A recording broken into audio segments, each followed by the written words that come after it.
Buenos días, nosotros vamos a presentar nuestro laboratorio de magnetismo. Somos el grupo 54, conformado por Brian Espinosa Guamaní, quien les habla Claudia Mendoza López, Wilson Chávez Alejo y Moisés Unichi. El primer experimento tiene como objetivo observar cuál es el comportamiento del lanzador de anillos con las distintas configuraciones de núcleos y anillos de los distintos materiales que nos proporcionan.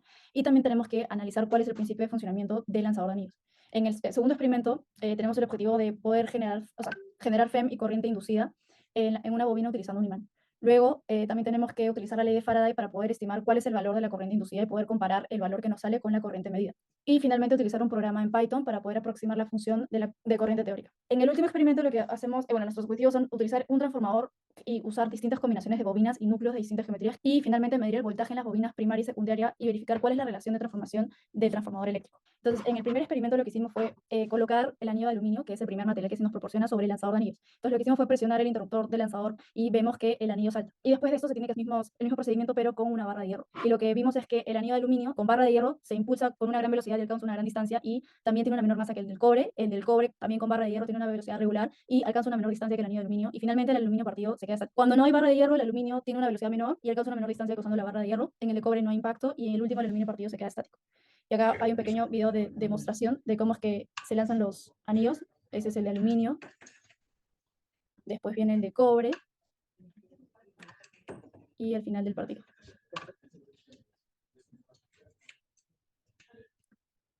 Para el experimento 2, lo que hicimos fue colocar el imán lo más alineado posible al eje de la bobina. Luego configuramos nuestra toma de datos a 1000 muestras por segundo durante 5 segundos. Luego de hacer esto, tenemos que girar el imán sobre un eje vertical y durante el giro del imán se tiene que evitar que el imán se acerque o se aleje de la bobina. Y una vez que el imán comienza a girar, tenemos que iniciar la recolección de datos. Los datos que nos daban era que el radio de la bobina era 6.25 centímetros, el número de vueltas era 100, la resistencia era 1.2, el tiempo era 0.260, la corriente mínima era 0.02075 y la máxima 0.01850, el B mínimo era menos 0.3169 y el B máximo 0.7785. Acá tenemos una demostración de cómo se giraba el anillo. Finalmente, en el último experimento, lo que hicimos fue también, al igual que el experimento 2, iniciar el software Lower Pro y tenemos que usar los multímetros y tenemos que verificar que el del inicio se tenga 4 de voltaje. Entonces tenemos que colocar la bobina que se nos dio de 400 vueltas al lado primario y la otra bobina de 400 al lado secundario y iniciamos nuestro experimento con una configuración sin núcleo de hierro. Tenemos que ver cuál es nuestro voltaje de salida y recolectar nuestros datos y entonces apuntamos los valores de mínimo y máximo y ahí sacamos los valores de pico. Después tenemos que repetir estos pasos pero con otras bobinas de 1600 y de 800 para la bobina primaria y para la bobina secundaria de 400 para ambos casos y el voltaje esta vez que vamos a usar de inicio es de 5 y la configuración que vamos a tener va a ser la que nos dio mayor voltaje en la primera parte del experimento, que en este caso fue la de núcleo cerrado. Entonces, estos son nuestros resultados para la primera parte del experimento. Este fue como hicimos la primera parte, ¿no? Con las bobinas de 400. Y esta fue cuando solo usamos la bobina primaria de 1600 y 800 con el núcleo cerrado. Y acá hay una demostración de todas las configuraciones. Acá lo que hicimos fue tomar foto de todas las configuraciones, pero con las bobinas que se nos indicaron después, ¿no? La de 1600. Pero nosotros hicimos estas configuraciones con las dos bobinas de 400. Bueno, vamos a empezar con. Bueno, me llamo Moisés Unichino. Bueno, vamos a empezar con el experimento 1. La corriente a través de la bobina que genera un campo magnético forma un electroimán, que corriente se induce en el anillo generando un campo magnético. El campo magnético se pondrá al aumento de flujo a través del anillo. El anillo se comporta como un imán con un polo hacia abajo, igual que de la bobina hacia arriba, generando así una fuerza de repulsión que empuja el anillo. Aquí me pregunta qué pasa cuando aumento, o sea, qué función cumple la barra de hierro. La barra de hierro se desempeña un papel insignificante en la cual amplifica el campo magnético por la ley de Levi-Savart. Muestra que la presencia de o sea, materiales ferromagnéticos, como el famoso freconio, o sea, hierro, cobalto, níquel, cómo aumenta considerablemente la densidad del flujo magnético. Al intensificar el campo magnético, se mejora su fuerza de Lorentz y por ende la eficiencia del lanzador electromagnético, o sea, más lejos. Pregunta 2. Al cambiar el anillo de cobre por uno del doble de fluorosol, la ley de Savart o la ley de Faraday sugieren que el área de sección transversal más grande permitirá a mayor corriente de inducción que el anillo. Esto a su vez aumentará la fuerza de Lorentz según la ley, o sea, la fuerza de Lorentz según la ley de Lorentz. Y se esperaría un mejor rendimiento en términos de velocidades y mayor distancia. Obviamente es cuando va a tener mayor área, va a tener mayor corriente. Por eso, o sea, habrá mayor velocidad y mayor distancia. Pregunta 3. El calentamiento del anillo de aluminio al ser agravado se debe a la corriente de Foucault, un fenómeno relacionado con la ley de Faraday y la inducción electromagnética. Cuando el anillo corta las líneas del flujo magnético al ser agravado, se generan corrientes circulares y el anillo, debido a la resistencia eléctrica del aluminio, produce calor. Concluimos que el funcionamiento del lanzador electromagnético demuestra la aplicación corriente de los principios fundamentales electromagnéticos como ley de Faraday, ley de Lenz, inducción magnética. Estos principios proporcionan una base teórica salida para entender y diseñar dispositivos electromagnéticos, como lo vimos en el experimento. La presencia de estrategias de una barra de hierro con el núcleo de la bobina destaca la importancia de las materias ferromagnéticas en la ampliación del campo magnético. Por ejemplo, uno de los datos también que llegamos, al cambiar el anillo de cobre por uno de doble, el grosor ilustra que las propiedades geométricas, o sea, del anillo, afectan directamente al rendimiento del lanzador, el peso y por la corriente que induce. El fenómeno al calentamiento del anillo del aluminio al ser agravado destaca la presencia del corriente de Foucault. Este efecto para expresar la importancia de considerar la resistencia eléctrica de los materiales en aplicaciones. Mi nombre es Wilson Chávez Arejo y esta vez le voy a explicar el experimento 2 que viene a ser la inducción.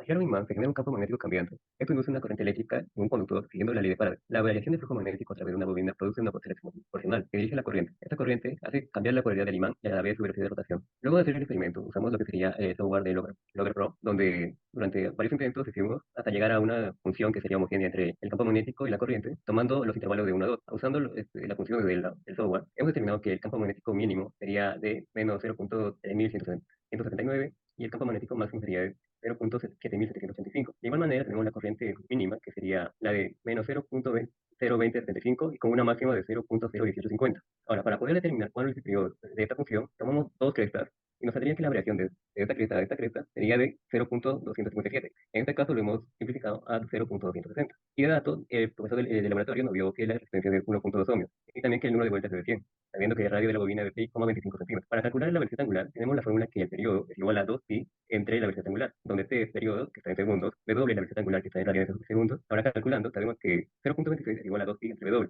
Pasando el w a multiplicar y el 0.26 a dividir, tenemos que la velocidad angular es de 24.136 radianes por segundo. Como ya sabemos los datos anteriores, primero hallamos el área, sabiendo cuánto es el radio, que es 0.25 por 10 a la menos 2, es convertido en metros, el área nos daría de 0.0123 metros cuadrados. Ahora, para hallar el B pico, nos da una fórmula de que es el B máximo menos B mínimo entre 2. Reemplazando, tenemos que el B pico es de 0.5477 por 10 a la menos 3 Tesla. Ahora, hallamos el flujo magnético. Reemplazando, tenemos que, teniendo que el flujo magnético sería de 6.736 por 10 a la menos 6, cosiendo de 24.167 por 3. Para hallar la feminosidad, necesitamos la derivada del flujo con respecto al tiempo, multiplicado por menos n, que sería 100 vueltas. Operando, tenemos que nos saldría que el P inducido es de 2.7576 por 10 a la menos 4 voltios.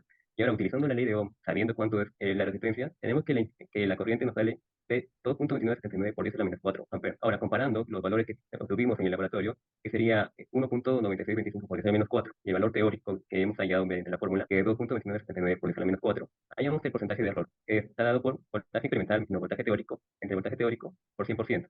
Esto nos daría un porcentaje de error de 14.59%. Ahora, para explicar la pregunta de programación, vamos a mostrarles el código. Bueno, acá en la primera parte lo que tenemos es el acceso a nuestro Drive. Luego acá ponemos nuestros datos que hemos recolectado en el laboratorio. Luego acá tenemos una gráfica que representa el campo. Bueno, acá tenemos una función con 5 parámetros, ¿no? Donde la X representa el tiempo, mientras que los otros parámetros son los que se ajustarán para tener una mejor aproximación. Acá multiplicamos el B por 0.001 para pasar el campo a teslas y se va a hacer un ajuste de curva con estos datos que hemos obtenido, donde el A max y el A mínimo se van a reemplazar con amplitud y el B max y el B mínimo con frecuencia angular. El min y el D min no se van a reemplazar porque se mencionó que los vamos a considerar como cero. Después realizamos nuestra gráfica que define el campo y podemos verificar que de cierta manera ambas curvas se pueden aproximar. Bueno, y en esta parte asignamos los datos a las variables que se nos han brindado y bueno, luego insertamos la fórmula de la corriente inducida para hallarla y finalmente tenemos la siguiente gráfica de corriente versus tiempo. Y para decir ya de una vez la conclusión es que la conclusión de la pregunta de programación es que sí se logró aproximar la función de corriente teórica con los datos obtenidos en la actividad experimental. La función del experimento todo también fue que la inducción electromagnética se da debido a la rotación del imán que genera una corriente eléctrica en las bobinas y demostrando así el fenómeno de la inducción electromagnética. También se da la generación de corriente, la direccionalidad de la corriente, dependencia de la velocidad, y también se observa que la magnitud de la corriente inducida varía en la relación con la velocidad de rotación del imán, confirmando que esta velocidad influye en la corriente generada. Mi nombre es Brian Espinosa Guamani y a mí me toca explicar el experimento 3. Se obtuvieron mejores resultados con el núcleo en forma de U cerrado. Para poder responder esta pregunta, me he basado en dos claves principales. El primero es, hay una menor pérdida de flujo magnético. En otros núcleos que hemos observado, existe una mayor pérdida del flujo magnético. En cambio, en el núcleo cerrado se reduce esta pérdida. ¿Y por qué sucede esto? Porque el flujo magnético suele escapar por las aberturas que hay en los otros núcleos, a diferencia de que el núcleo en forma de U ya está cerrado y compactado, no hay esta pérdida. Una mejor distribución del flujo magnético. Al tener una forma cerrada y compacta, existe una distribución uniforme del flujo magnético, lo que reduce a la pérdida causada por la dispersión del flujo magnético. Esto se complementa a la anterior idea. Al estar cerrado hay una mejor distribución uniforme del flujo magnético. También existe una menor reluctancia magnética, es decir, una menor pérdida y una mejor capacidad para contener el flujo magnético. También existe una mejor resistencia de dispersión, es decir, que no se pierde el flujo magnético y es por eso que, a diferencia de los otros núcleos, el núcleo en forma de U cerrado es el más eficiente. La pregunta 2. Para poder responder esta pregunta, primeramente tenemos que saber qué es la relación de transformación teórica. Es la división, resultado entre el número de espiras de la primera parte con la segunda, es decir, el número de espiras entrantes de la parte saliente. Esto se relaciona también con el voltaje de entrada y el voltaje de salida en relación de voltaje teórico. Como mi compañero lo explicó en la primera parte, el experimento 3 se basó en entradas de 400 y salidas de 400, entonces la relación de transformación teórica era del valor de 1. Como se ve en la imagen, la tabla 3, se han hecho experimentos en cada uno de los núcleos existentes. Por ejemplo, en el sin núcleo, el voltaje de entrada, como fue en todos, fue de 4, pero el voltaje de salida fue de 0.24, dando un resultado de 16.60. Se puede decir que mejora un poco, pero aún existe una gran diferencia. Lo mismo pasa con el núcleo en forma de U, pero como nos damos cuenta, con el núcleo cerrado es más aproximado al valor del resultado, que era 1. Es por esa misma razón que también se responde esto a la primera pregunta que tuvimos en el experimento. Pregunta número 3. Entonces tenemos que conocer cómo hallar el voltaje pico en una onda sinusoidal. El voltaje pico es el voltaje de salida máxima menos el voltaje de salida mínima dividido entre 2. Y esto lo hemos llegado a hallar gracias al programa Lower Pro, que nos ha podido facilitar estos datos. Un claro ejemplo de esto es el núcleo tomado, que es el núcleo cerrado, en el que su voltaje pico es de 4.277. Y acá tenemos la explicación con cada uno de estos voltajes. Por ejemplo, sin núcleo, el voltaje pico nos salió de 0.340 y el voltaje RMS de salida, es decir, el voltaje RMS es el voltaje que aparece en el multímetro, es de 0.24. Lo mismo pasó con el núcleo en forma de barra, el cual nos botó el voltaje pico de 2.419 y el voltaje medido por el multímetro de 1.70. Con un núcleo en forma de U, el voltaje pico es de 1.895 y el voltaje medido por el multímetro es de 1.32. Y ya pudimos ver el del núcleo cerrado. Esto puede responder la pregunta. El valor del voltaje RMS de salida fue medido mediante un multímetro digital, según se aprecian las imágenes. El multímetro digital nos proporciona una lectura precisa del valor eficaz de la señal de salida. Respondiendo a la pregunta 3, se concluye que el voltaje pico es mayor al voltaje medido por el multímetro. Pasamos a la pregunta 4. En la transformación teórica sería NP de entrada 800 y NP de salida, NS de salida 400, lo que nos daría un resultado de 2. Pero cuando hacemos las mediciones y el multímetro nos bota que el voltaje de entrada debe ser 5, como nos lo sugirió el docente, pero el voltaje de salida es de 1.82, siendo el resultado de 2.747. Todo este experimento se realiza en el núcleo en forma de U cerrado, en la que sí hay una relación exacta, pero no es idéntica. Esto también podemos concluir de que los aparatos y los equipos utilizados pueden tener márgenes de error a lo que se supone que teóricamente nos debe dar. Lo mismo pasó en la parte 2, que en el N de entrada, o sea, la cantidad de espiras de entrada era de 1600 y la cantidad de espiras de salida era de 400, cuando nos daba el resultado de 4. En el voltaje primario también tomamos 5, como nos solicitó el docente, y el voltaje de salida fue de 0.47. Entonces, haciendo la respectiva división, nos salía que era igual a 5.747, habiendo un margen de diferencia reducido. En conclusión, las transformaciones con núcleos en forma de U cerrado son más eficientes que otros núcleos, debido a su menor pérdida de flujo magnético, mejor capacidad para contener el flujo, menor reluctancia magnética, menor resistencia de dispersión y una distribución más uniforme del flujo magnético. El voltaje pico representa el voltaje máximo hallado en el programa, menos el voltaje mínimo también hallado en el programa, dividido entre 2, del programa Lower Pro, mientras que el voltaje RMS es una medida efectiva equivalente al voltaje de una corriente continua medido por el multímetro. También podemos concluir que los aparatos en la vida real y la parte teórica no siempre van a coincidir, siempre va a haber un margen de error y una diferencia entre ellos. Y eso es todo, gracias.